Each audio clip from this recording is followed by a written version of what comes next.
So, what was your aim with this exhibition? Because in fact, he doesn't really want always to make portraits. I let you speak.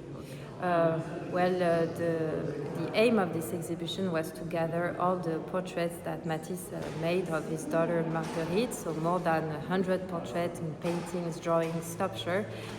So it's a way to pay homage to Marguerite, who was this person who was so close to his father and so present all along his life, but at the same time not so well known, at least by the public in general. And it's also a way to rediscover Matisse's art through this very intimate family angle that maybe is not so well known. Because in fact, when he's doing a portrait, he doesn't really look like the person. Just some attitude, the general shape of the face, but it's not really a portrait. Like when Cézanne does a portrait of his wife, it's not an homage to his wife. Huh? It's true, he's not trying to render the very specific features and to make the most resembling portrait of the person.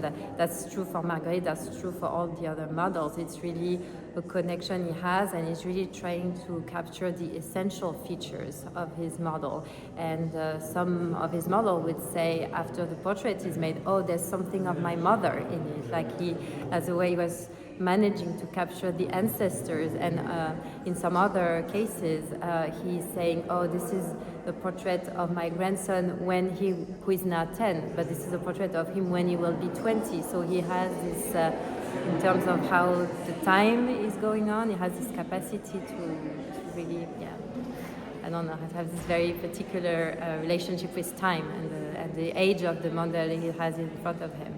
So what can we really learn about the technique, the genius of Matisse in this exhibition, you think?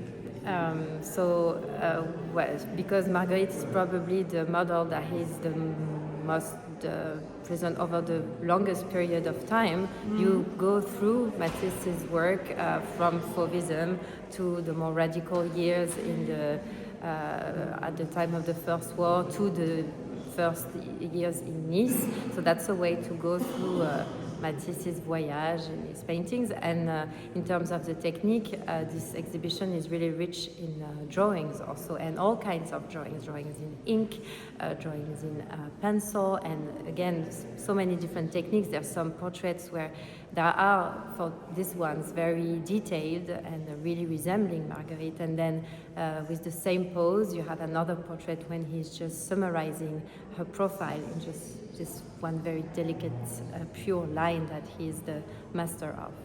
But he's working so hard all the time. For example, in the last room of the drawing and lithography, he's doing and redoing Marguerite. It's amazing, no?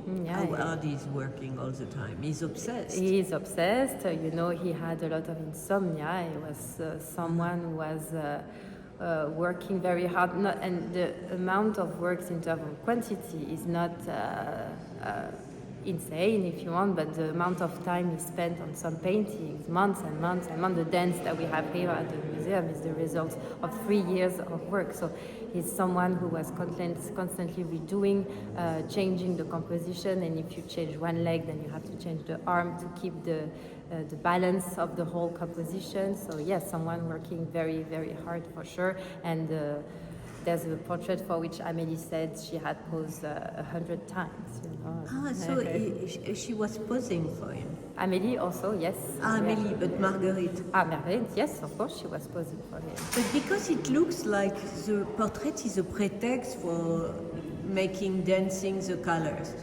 It's true, but the thing, Marguerite, she was there, like in this painting, for example. She's just there in the studio. Is she really posing, or is Matisse just capturing her while she was actually reading a book? Who knows, you know?